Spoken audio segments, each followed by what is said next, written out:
All right, Matthew 17. If you haven't read this, it'd be a good chance for you to stop this video and go read it. Read through it a few times.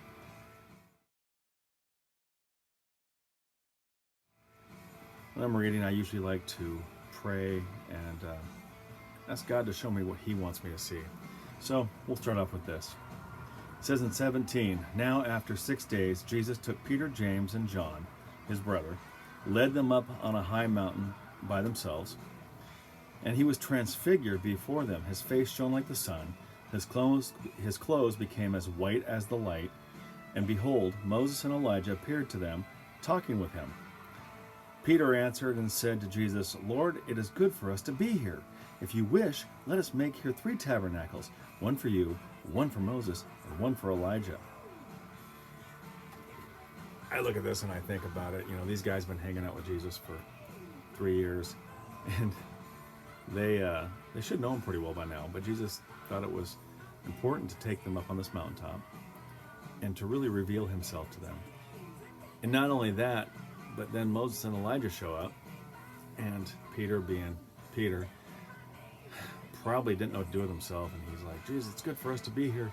Why don't I go and make you each a tabernacle, And I kind of imagine him being kind of wound up and hyper at this, and then all of a sudden God speaks out, and God says, "And while he was still speaking, behold, a bright cloud overshadowed them, and suddenly a voice came out of the cloud, saying, 'This is my beloved Son, in whom I am well pleased. Hear him.'" And there's an exclamation point at the end of "hear him," so I imagine it's said somewhat with force. And when the disciples heard it, they fell on their faces and were greatly afraid. But Jesus came, and he touched them and said, "Arise and do not be afraid." And when they had lifted up their eyes, they saw no one but Jesus only.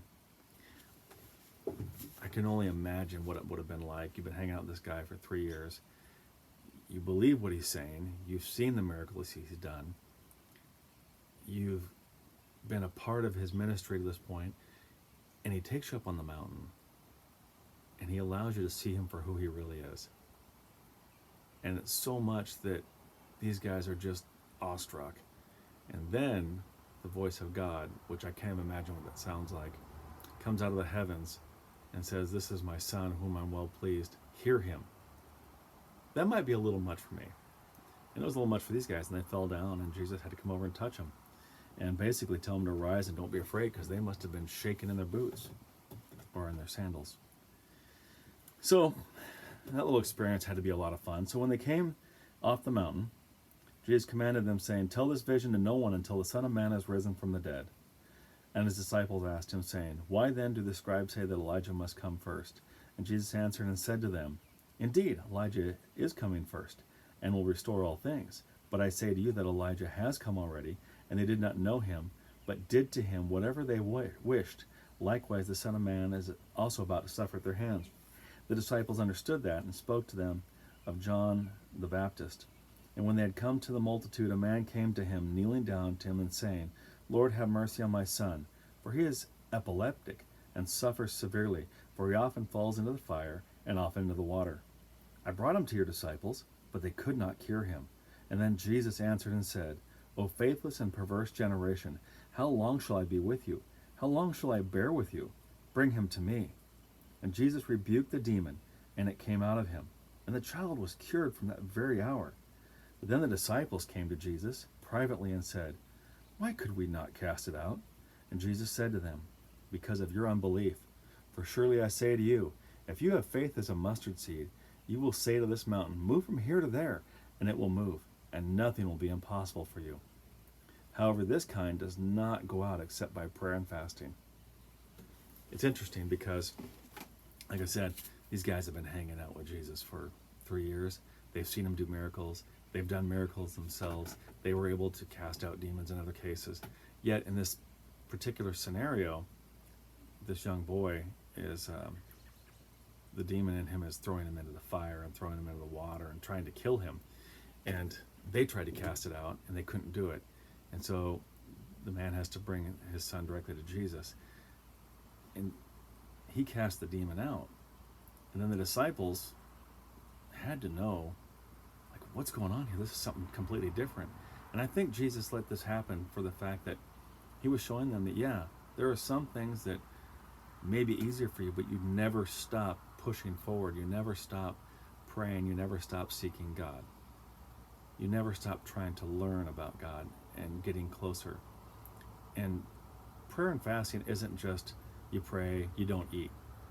It's you pray and you take that time you would have been eating or whatever you're fasting, whether maybe it's playing video games or it's hanging out with your friends. You can't really sacrifice homework. You got to do your homework. But you sacrifice something you enjoy or something that's meaningful to you to take that time and use it to seek God. You can't just rely on the same thing every day. You've got to keep pushing in closer. And Jesus is trying to tell his disciples, yeah, you guys have started, but you're not there yet. Keep pushing in. And you have to keep sacrificing, and you got to keep praying. And it's just interesting, these guys had to have known that he can do these things, and they've known and they've seen these miracles, and yet here they are doing miracles themselves, and they can't take care of the situation. And Jesus just tells them basically, yep, you guys, you've done well, but you're not there yet. Keep pushing in. Keep seeking God. And let's see if I can remember where I was here. All right. So Jesus said, and because of your unbelief, for surely I say to you, and we did that part. And then he goes on to make sure that they understand the Son of Man is about to be betrayed into the hands of men, and they will kill him. And on the third day he'll be raised up. And they were very sad and sorrowful. And Jesus is just reaffirming that he is going to die. And he's making these points. And I believe he's really trying to give these guys some last lessons. He's showing them, the three, who he really is. He's shown the other disciples that they can't just rest on yesterday. They got to keep pushing forward every day. And now he's saying, yes, I'm going to be killed. And when they'd come to Capernaum, those who received the temple tax came to Peter and said, does your teacher not pay the temple tax? And he said, yes. And when he had come into the house, Jesus anticipated him and said to him, what do you think, Simon? From whom do the kings of the earth take custom or taxes? From their sons or from strangers? And Peter said to him, from strangers. And Jesus said to him, then the sons are free. Nevertheless, lest we offend them, go to the sea, cast in a hook, and take the fish that comes up first. And when you have opened its mouth, you will find a piece of money. Take that and give it to them for me and you. To me, the tax gatherers are coming, they're saying, does he not pay the tax? And they're kind of, I almost hear them being kind of snide and smart alecky, and Peter's a little defensive of Jesus, and he's saying, of course he does. He does what's right. And then he goes into the house, and Jesus, knowing what's going on, asks him about who they collect taxes from. Do they collect the taxes from their sons? Do they come and take it from their own sons, or do they get it from people they don't really know or care about? And of course Peter answers and says they take it from strangers. Jesus uses this to basically, I think, show him that this is not our final home. This is not where we're going to spend eternity. Everything here belongs to somebody else, or it's God's. And in this case, he's saying, hey, give them back their money, pay the taxes, obey the laws of this land as long as it's not causing you to sin against God. And then I don't know if he did it just because he can, or if there's some other point to it, but he says, go and throw your hook in the lake, throw your line in the lake, and pull out the first fish, open its mouth, and you'll find a coin. Take that 2 drachma coin, give it to them for you and me. To me, it's just kind of a punchline to the end of the whole thing. He's saying basically, give them what they need. Go get it out of that fish. How more absurd can that be? They get money out of a fish. But that's what he did. I think Matthew 17 really starts prepping the disciples to see that who Jesus is, what he's capable of, what he wants them to do, and that they're not really of this world, and this world is a temporary place for us. We have to do everything we can to follow the Great Commission, to show people the love of Jesus, and to really show them who he is and what he is all about. And I think that's what we need to do every day. We got to push in closer to God. We got to let God guide us. We got to be open to whatever God wants to do, keeping in mind the whole time that this isn't our final place.